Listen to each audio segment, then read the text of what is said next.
Assalamualaikum warahmatullahi taala wabarakatuh. Waalaikumsalam warahmatullahi wabarakatuh.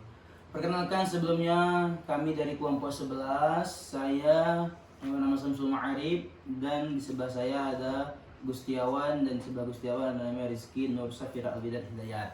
Di sini kami dari kelompok 11 ingin mempresentasikan hasil garapan makalah kami di MK membahas kira-kira tafsir, yaitu kali ini yang kami bahas adalah tafsir Mabahis fi Tafsir al-Mawdu'i karya dari Mustafa Muslim.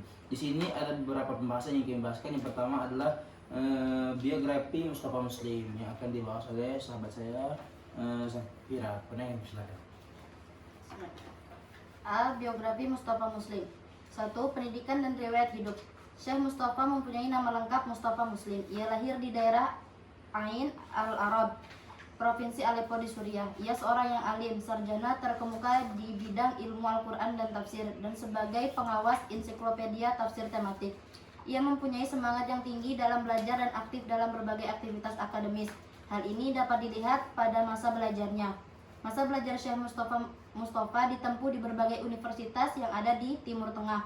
Ia menerima gelar sarjana dengan konsentrasi syariah Islamiyah di Universitas Damaskus pada tahun 1965, menerima gelar magister dengan konsentrasi di bidang ilmu Al-Quran di Universitas Al-Azhar pada tahun 1969, dan berlanjut menerima gelar doktor dengan konsentrasi di bidang ilmu Al-Quran di Universitas Al-Azhar juga pada tahun 1974. Belajar di berbagai universitas sudah ditekuni hingga membawa dirinya untuk mengabdi pada dunia pendidikan. Ia bahkan mengajar di berbagai perguruan tinggi ternama seperti Universitas Imam Muhammad bin Saud di Riyadh dan Universitas Al-Sharjah di Uni Emirat Arab. Ada beberapa konferensi yang pernah ia ikuti. Yang pertama, di Universitas Al-Azhar di Turki. Selain mengajar pada berbagai universitas, Syekh Mustafa Muslim juga aktif dalam berbagai lembaga. Berikut jenjang karirnya. Yang A, pengajar di lembaga ilmiah di wilayah Saudi Arabia selama 9 tahun. B, profesor di Universitas Islam Imam Muhammad bin Saud di Riyadh dari tahun 1994 sampai 1997. C, pengajar di Universitas Sharjah dari tahun 1997 sampai 2010. D, menjadi ketua Departemen Advokasi dan Perhitungan Fakultas Dakwah dan Media di Universitas Islam di Imam Muhammad bin Saud pada tahun 1982 sampai 1984. Yang kedua, Kongres Islam Rakyat pada Perang Teluk Kedua. Yang ketiga, konferensi upaya dalam pelayanan Al-Quran dari awal abad ke-17 Hijriah sampai abad ke-17 Masehi. Yang kelima, Simposium Sejahteraan Anak dalam Islam dan lembaga khusus ini dilaksanakan di Universitas Sharjah.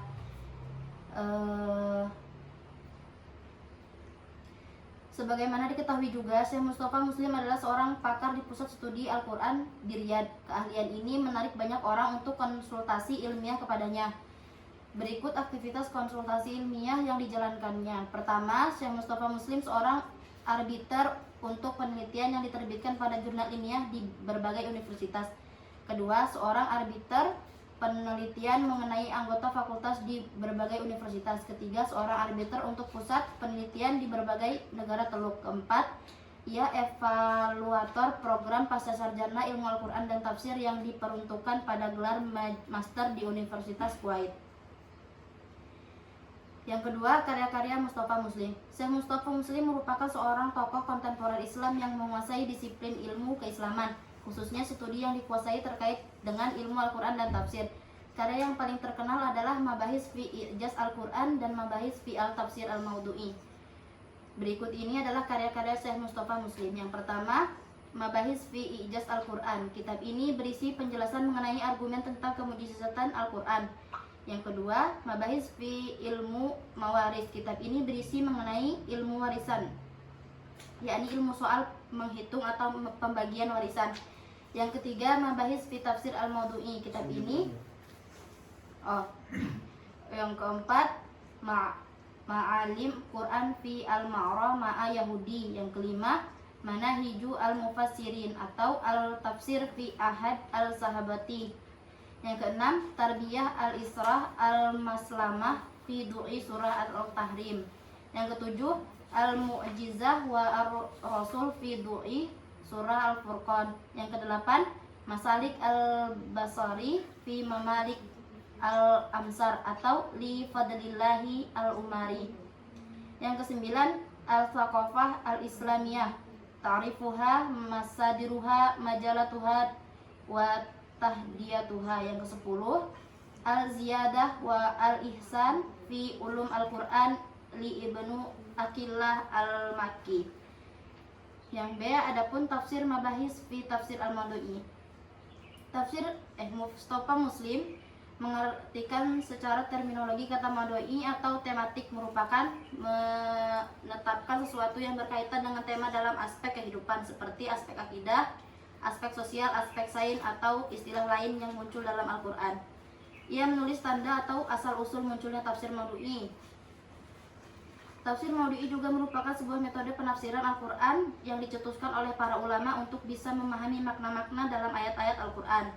Pengertian tafsir maudu'i menurut beberapa ulama lain. Yang pertama, menurut Muhammad Bakir Al-Saddar, menurutnya tafsir maudu'i merupakan kajian objektif yang memperkenalkan suatu topik tertentu dari salah satu tema yang berkaitan dengan ideologis atau akidah, sosial, ataupun alam semesta, kosmos, dan cenderung mengkaji dan mengevaluasi dari sudut pandang Al-Quran untuk menghasilkan teori dari Al-Quran tentang topik tersebut. Beliau juga mengatakan tafsir maudu'i sebagai metode al-tauhidiyah atau metode penafsiran fokus mencari jawaban Al-Quran dengan cara mengumpulkan ayat-ayat Al-Quran yang mempunyai tujuan yang sama dan membahas atau berkaitan dengan tema tertentu dan menertibkannya sesuai dengan masa dan sebab turunnya.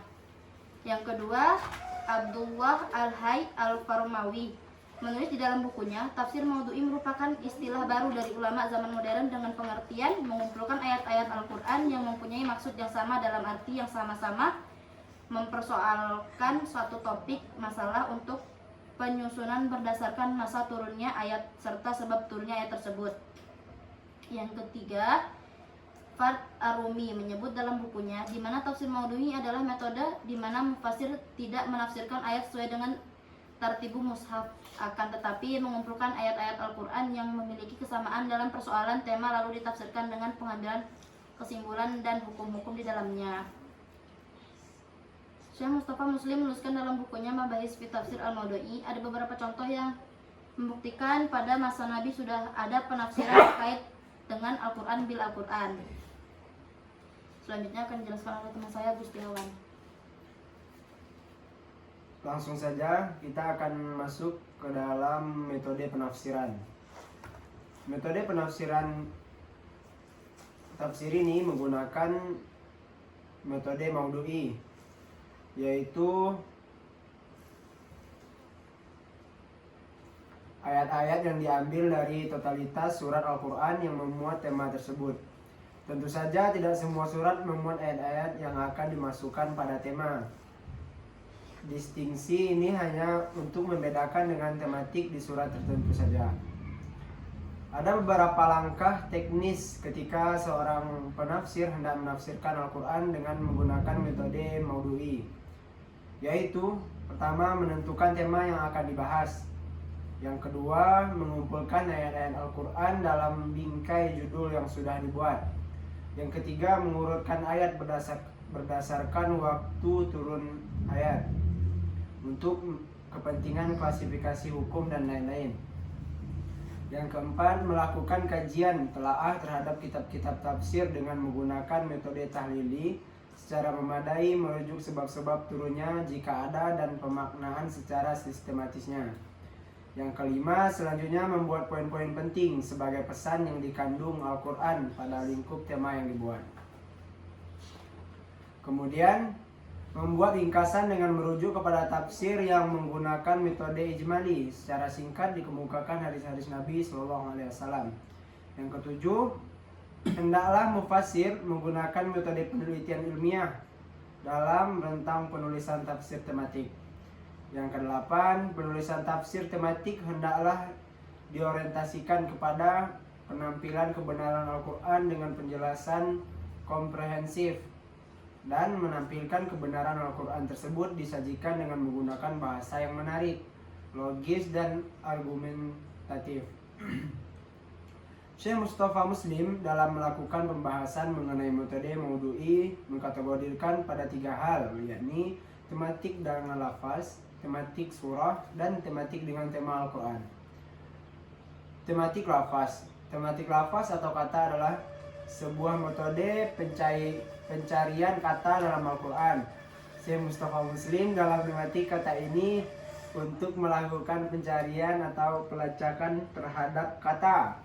Ia hanya menjelaskan bagian kata ini dengan menggunakan kitab-kitab tematik Al-Quran. Kemudian tematik surah. Tematik surah adalah metode tematik yang melakukan pelacakan sesuai dengan ayat yang dipilih dalam Al-Quran. Cakupan dalam tafsir maudu'i kedua ini spesifik membahas surah dalam Al-Quran. Memilih surah dikaji secara mendalam dengan menggunakan semua pendekatan. Dalam kategori ini dibahas mengenai asbab nuzul, tertib nuzul antara Makkiyah atau Madinah, munasabah, dan juga uslub Al-Quran. Kemudian tematik menggunakan tema. Pada tematik yang menggunakan tema, Syekh Mustafa Muslim mengarahkan untuk melakukan pelacakan dengan menggunakan kata yang dipakai dalam tema yang diteliti. Kategori tafsir maudu'i ketiga ini adalah yang membahas tentang tema-tema istilah dalam Al-Quran. Sudah.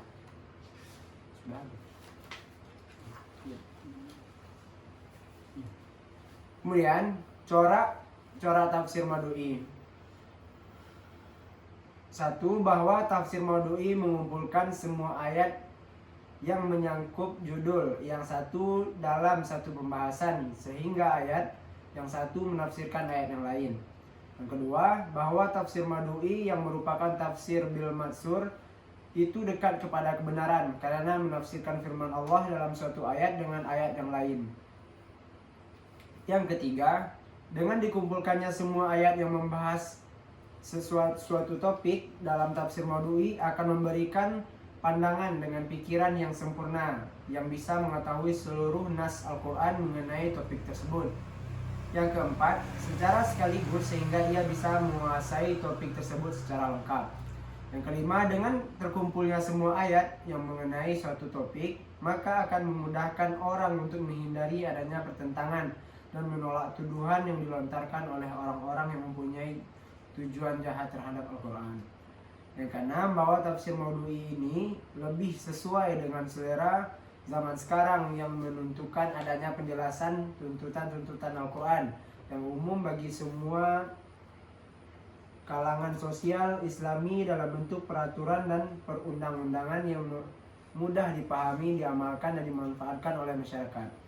Oke, baiklah. Di sini kami ingin mencontohkan penafsiran Mustafa Muslim Muhammad tentang surah Al-Baqarah. Di sini kami mengambil surah Al-Baqarah ayat 189, yaitu surahnya itu membahas tentang bulan sabit sebagai petunjuk haji. Nah, ini menarik untuk dikaji. Di sini saya ingin membacakan bagian-bagian tafsirnya yang sudah kami ambil ataupun yang kami pakai untuk makalah kami pada hari ini. Bismillahirrahmanirrahim. وعدم مراعاة علم المناسبة بين الآيات يواقع في بعض المعنى حتى في الآيات الواحدات وهذا ما حدث لكثير من مفسرين صدر الآيات عن ابن عباس سأل الناس رسول الله صلى الله عليه وسلم عن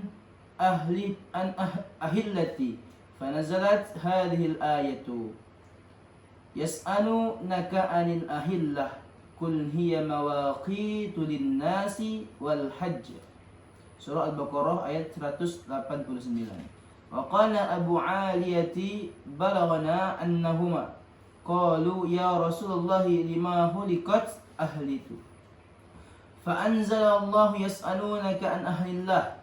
وفي تفسير الطبري ذكر أن رسول الله صلى الله عليه وسلم سئل عن زيادة أهله ونقصانها واختلاف أحوالها فأنزل الله تعالى ذكره هذه الآية جوابا لهم فيما سألوا عنه.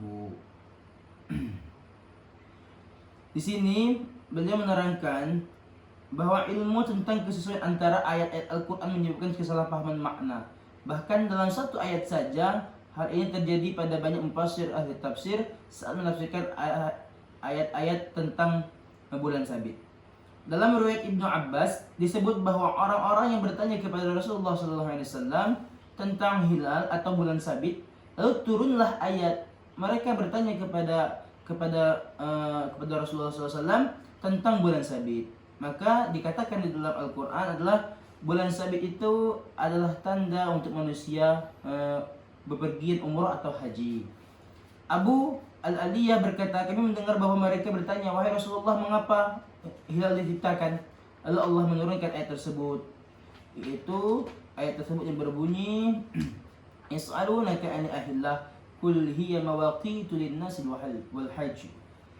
Nah, Abu Aliyah bertanya kepada Rasulullah, mengapa bulan hilal diciptakan? Lalu Allah menurunkan ayat tersebut. Dalam tafsir At-Tabari disebut juga bahwa Rasulullah ditanya tentang perubahan ukuran hilal dan perbedaan kondisinya. Maka Allah menurunkan ayat tersebut sebagai jawaban atas pertanyaan mereka. Wa ba'da an saqa riwayata fi dzalika qala at-Tabari. Fata'wil ayati idza kana al-amru ala ma dzakarna an man dzakarna anhu qawluhu fihi yas'alunaka ya Muhammad an ahillati wa muhaqiha wa sarariha wa tamamiha wa iswa'iha wa takhayyur ahwaliha bi ziyadati wa nuqsin wa muhaqati wa istisrari wa mal ma'na alladhi halafa bainahu wa bain as-samsi allati hiya dami'atu al-ab'ad ala hali wahidati la tatakhayyiru bi ziyadatin wa la nuqasin. Faqul ya Muhammad khalafu baina dhalika rabbukum litasri'ihi ahillah allati sa'altum an amriha wa mukhalafati ma bainaha wa baina khairiha fima khalafa bainaha wa bainaha mawaqita lakum wa li khairikum min bani adam fi ma'ashirikum turakkabuna bi ziyadatiha wa nuqasiniha wa muhakiha wa sarariha wa ihlakikum iyyaha aw qata halan duyunikum wa inqidai muddatin ijazatin mimma istahjartumuhu wa tasrimi iddati nisaikum wa qatisu saumikum wa iftirikum faj'alha mawaqita linnas. Setelah mereka menyebutkan riwayat Al-Tabari berkata penafsiran ayat ini, jika memang benar seperti yang kami sebutkan dari ulama terdahulu, adalah sebagai berikut. Mereka bertanya kepadamu ya Muhammad tentang bulan sabit, pengertian fasa bulannya dan perubahan kondisinya apabila makna di balik perbedaan antara hilal atau bulan sabit yang selalu berubah dengan matahari yang tetap sama tidak perubahannya. Katakanlah wahai Muhammad, Tuhanmu menjadikan bulan sabit tersebut sebagai tanda waktu bagi kalian dan manusia lainnya dalam kehidupan sehari-hari ataupun untuk bepergian haji. Kalian menunggu perubahan bulan sabit itu untuk menentukan waktu pembayaran utang, akhir masa sewa, iddah perempuan, waktu puasa dan berbuka, maka Allah menjadikan bulan sabit tersebut sebagai petanda waktu bagi manusia untuk melakukan hal sehari-hari atau untuk melakukan haji. Nah, di sini kami sudah menjelaskan penafsiran dari Mustafa Muslim yang diambil dari surah Al-Baqarah ayat 189 tentang bulan sabit menjadi petanda untuk orang naik haji. Nah, di sini ada beberapa kesimpulan yang kami ambil, yaitu kesimpulannya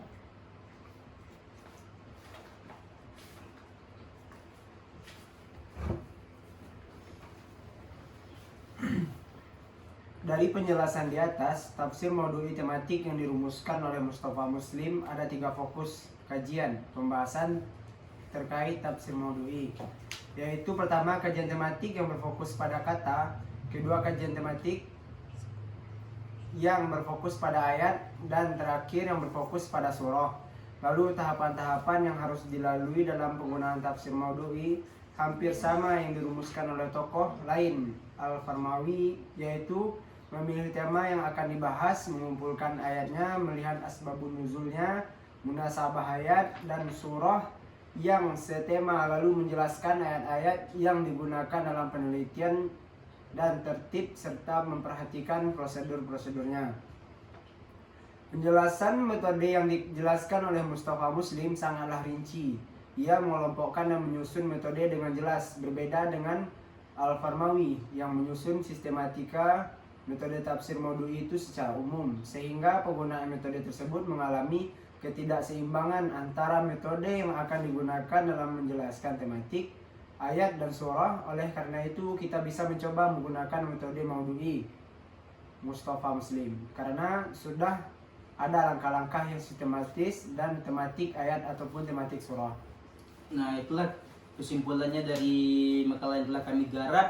Jadi pada intinya jika teman-teman ingin membahas tafsir al-mawdu'i ini sangat menarik untuk dikaji ataupun dijadikan judul proposal ataupun skripsi. Nah, sekian dari kami dan dari kami, mudah-mudahan ini bermanfaat untuk teman-teman semua. Jika ada kesalahan itu dari kami, jika ada kebenaran itu adalah dari Allah Subhanahu wa taala. Sekian, terima kasih. Wassalamualaikum warahmatullahi taala wabarakatuh.